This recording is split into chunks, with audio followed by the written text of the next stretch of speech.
सगवान, साल, सिसम, आम पहिलाको बचपन यही बितेको। आज मम्मी चाहिँ अहिले बाख्रा डोर्याउँदै हुनु हामीले यति बेला। Hello everyone, welcome to my new video. आज चाहिँ हामी बेल टिप्न उता पारिपट्टि जाँदैछौँ।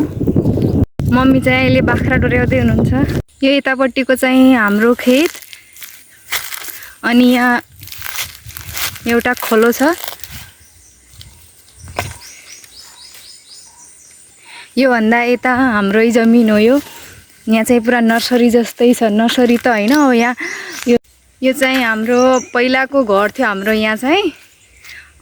अनि पछि उता हाम्रो नयाँ घर बनेपछि यहाँ पुरै बाबाले रुख लगाउनु भएको छ। यो सगवानका रुखहरू छन्।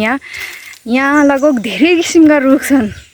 सगवान, साल, सिसम, आम, अनि अमला, बेल, धेरै किसिमका रुखहरू छन् यहाँ। जो यो पछाडिको यो वाला भाग छ, पहिला हाम्रो घर यहीँ थियो। म जन्मेको चाहिँ यहीँ हो। म, मेरो दादा र बहिनी, अनि भाइ चाहिँ उता पछि नयाँ घरमा जन्मियो। यो चाहिँ हाम्रो पहिलाको बचपन यहीँ बितेको। आजभोलि त यो पुरा जङ्गल जस्तो भएको छ, तर पहिलाको चाहिँ एकदम याद आउँछ यहाँ। यहाँ एकदम शान्त वातावरण। आजभोलि चाहिँ पुरा रुखले जङ्गलै भएको छ। यहाँनिर कटहरको रुख छ, अनि सती सालको, विजय साल, अनि निम, धेरै रुख छन् यहाँ। अनि यो पहिला चाहिँ हाम्रो ठ्याक्कै यहाँनिर थियो हाम्रो घर, अनि यो हाम्रो आँगन थियो। अनि यहाँ उता यहाँ पर यहाँ धारा थियो, हाम्रो धारा पानी खाने नलका थियो। अनि यहाँबाट उता चाहिँ हाम्रो मन्दिर छ, त्यहाँ मन्दिर जाने बाटो। अनि यहाँबाट अरू जाने बाटो छ उता हाम्रो पर। हाम्रो अर्को अङ्कलको घर पनि छ। यहाँनिर चाहिँ यो भोगटेको रुख। भोलि चाहिँ यो खाली भागमा यहाँका फुच्चे फाच्चे भाइ बहिनीहरूले यहाँनिर ब्याडमिन्टन खेल्ने बनाएछन्, यो झुल टाँगेर। अनि यो वाला भाग हाम्रो ठुलमम्मीको, हामी सबैको। यो आजभोलि यो यस्तै बाँझो नै छ। यहाँ केही हुँदैन, बस रुखहरू मात्र छन्। अहिले खास यहाँ बेल टिपौँ कि भनेर हो।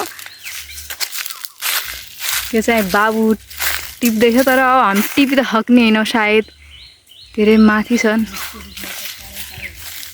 यो चाहिँ रुख हो। अब यस्तो रुखमा हामी कसरी टिप्ने हो? दाना त धेरै ठुला छन्। एउटा बेल त झारिसक्यो मेरो भाइले। कति ठुलो छ नि, कति ठुलो रहेछ त यो त। बेल त धेरै छन्, तर यो धेरै माथि छ। ओ कसरी टिप्ने? हामी त सक्नै छैनौँ। यो लट्ठीले न यसको रुख जान जस्तो छ। मेरो बाबुले एक अझै झारिसक्यो है। 2 दाना सक्यो हामीले। दाना त धेरै छन्, तर हामी त्यो त्यहाँसम्म पुग्दै छैन। हाम्रो लट्ठी पनि पुग्दै छैन। हाम्रो केही हुँदै छैन, टिपिँदै छैन। न हामी रुख जान सक्छौँ। अब यसरी नै खै कति टिप सक्छ। म टिप्दै थिएँ, मलाई त मेरो भाइले धपाइहाल्यो त सक्ने होइन भनेर। अब म ट्राई गर्छु। म त के झारिसक्ला यो लगाएर, त्यही पनि ट्राई त गरौँ।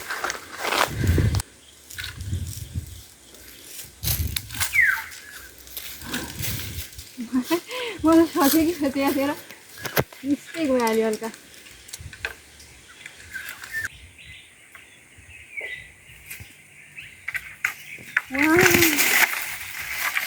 यहाँ मैले एउटा टिपिसकेँ।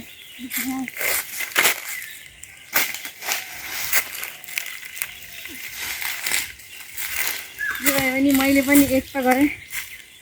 म दोस्रोचोटि ट्राई गर्दैछु है, अहिले सकिन्छ कि नै।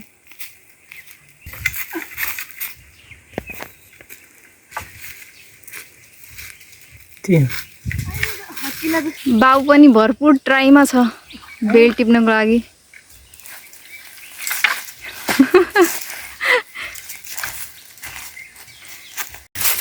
अझै एउटा अर्को पनि टिप्यो। हामीले यति बेल मात्र टिपिसक्यौँ। रुखमा त अझै पनि छन् धेरै। अझै हामीले लास्टचोटि एक दाना अरू टिपिसक्यौँ। अब चाहिँ हामी घर जान्छौँ, सकिने जस्तो छैन। मैले त एक मात्र सकेँ अनि मैले अरू काम चाहिँ बाबुलाई मोटिभेट गर्ने गरेँ अनि बाबुले टिप्यो हो कि न केटा अब चाहिँ हामी घर जाँदैछौँ बाबुले मलाई यो लट्ठी र आँसी बोक्ने काम दिएछ आफू चाहिँ उता बेल लिएर आउँदैछ हस् त बाई बाई आजलाई यति नै